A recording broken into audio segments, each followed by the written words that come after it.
Jumpa lagi dengan Nyai Pajak. Sebagai konsultan pajak, kali ini Nyai akan menjelaskan tentang cara perhitungan pajak penghasilan (PPh) orang pribadi yang memiliki penghasilan sebagai karyawan. Contoh, Bapak Agus berstatus menikah dan memiliki satu orang anak, bekerja sebagai karyawan di PT Semoga Untung, di mana pada tahun 2023 mendapatkan penghasilan yang terdiri dari gaji Rp15 juta per bulan, tunjangan hari raya Rp15 juta, bonus akhir tahun Rp45 juta per tahun.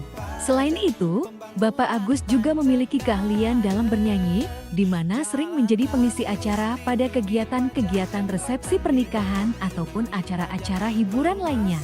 Total penghasilan Bapak Agus selama 1 tahun dari bernyanyi adalah Rp30 juta. Bapak Agus memiliki simpanan berupa deposito, di mana penghasilan berupa bunga deposito di Bank BRI sebesar Rp600.000 per tahun dan di Bank Mandiri sebesar Rp400.000 per tahun. Berapa pajak yang harus dibayarkan oleh Bapak Agus selama 1 tahun penuh di tahun 2023? 5 hal yang harus Kisanak lakukan untuk menghitung pajak penghasilan Bapak Agus. Pertama, menghitung penghasilan yang bersifat final. Untuk mengetahui apa saja yang termasuk penghasilan final dan non-final, Kisanak bisa cek videonya yang khusus membahas tentang penghasilan final dan non-final. Penghasilan final Bapak Agus adalah penghasilan atas bunga deposito yang diterima, di mana penghasilan tersebut telah dipotong oleh bank pada saat Bapak Agus memperoleh penghasilan, sehingga Bapak Agus tidak perlu melakukan pembayaran pajak atas bunga deposito tersebut. Bapak Agus cukup menuliskan berapa total penghasilan bunga deposito pada formulir SPT tahunan yang terdapat pada kolom penghasilan yang bersifat final sebesar Rp1 juta. Kedua, menghitung penghasilan yang bersifat non-final, yaitu penghasilan dari gaji dalam setahun adalah 12 kali 15 juta sama dengan 180 juta. Lalu ditambahkan penghasilan dari THR 15 juta dan bonus akhir tahun 45 juta sehingga total penghasilan non-final Bapak Agus dalam setahun adalah 240 juta. Ketiga, menghitung penghasilan lainnya, yaitu penghasilan yang tidak tetap yang diperoleh selama 1 tahun. Dalam hal ini penghasilan lainnya dari Bapak Agus adalah penghasilan dari kegiatannya bernyanyi selama tahun 2023 sebesar 30 juta.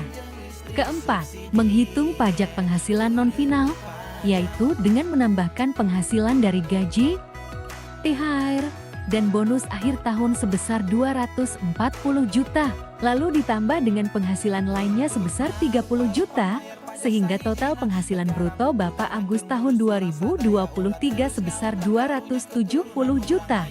Sebagai karyawan, Bapak Agus memiliki hak pengurang penghasilan bruto, yaitu biaya jabatan yang besarnya adalah 6 juta per tahun, sehingga total penghasilan neto sebesar 264 juta. Selanjutnya menghitung besarnya penghasilan tidak kena pajak PTKP, di mana total PTKP bagi kepala rumah tangga yang telah menikah dan memiliki 1 orang anak adalah 54 juta untuk Bapak Agus, ditambah 4.500.000 untuk statusnya menikah, dan ditambah dengan 4.500.000 untuk tanggungan 1 orang anak, sehingga total PTKP Bapak Agus adalah 63 juta.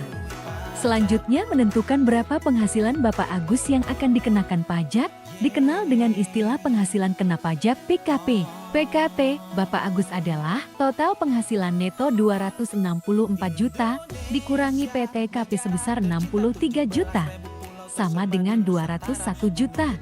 Sebagaimana kita ketahui tarif pajak yang berlaku di Indonesia adalah tarif pajak progresif. Artinya semakin besar penghasilan kena pajak akan semakin besar tarif pajak sebagai dasar perhitungannya. Tarif pajak dibagi menjadi 5 tingkatan, yaitu PKP 0 sampai dengan 60 juta sebesar 5%. Di atas 60 juta sampai dengan 250 juta sebesar 15%. Di atas 250 juta sampai dengan 500 juta sebesar 25%. Di atas 500 juta sampai dengan 5 miliar sebesar 30%. Di atas 5 miliar sebesar 35%. Maka untuk PKP Bapak Agus sebesar Rp201 juta, pajak yang terutangnya adalah 60 juta dikali 5% sama dengan 3 juta. Lalu sisa dari 201 juta dikurangi 60 juta adalah 141 juta dikalikan tarif 15% sama dengan 21.150.000. Maka, total pajak yang terutang dan seharusnya dibayar oleh Bapak Agus adalah 3 juta ditambah 21.150.000 sama dengan 24.150.000 rupiah. Kelima, meminta bukti potong PPh 21 dari pemberi kerja. Karena Bapak Agus adalah seorang karyawan, maka kewajiban perpajakan atas penghasilan yang diterima dari pemberi kerja dilakukan oleh pemberi kerja. Maka, gaji yang diterima oleh Bapak Agus akan dipotong PPh 21 oleh pemberi kerja atau PT Semoga Maju setiap kali Bapak Agus menerima gaji bulanan. PT Semoga Maju wajib membuat bukti pemotongan PPh 21 selama setahun dan memberikannya kepada Bapak Agus untuk dilaporkan oleh Bapak Agus sebagai kredit pajak atau pajak yang sudah dibayarkan. Misalnya, dalam hal ini jumlah pajak yang telah dipotong sebesar 19.650.000.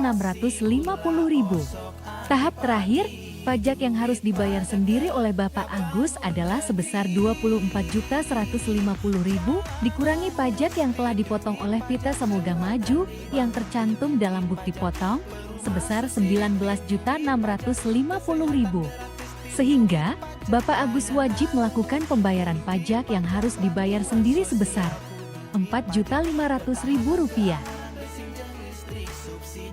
Bagi Kisanak yang mau tahu lebih lanjut, silahkan bertanya di kolom komentar, konsultasi gratis di kontak kami. Terima kasih.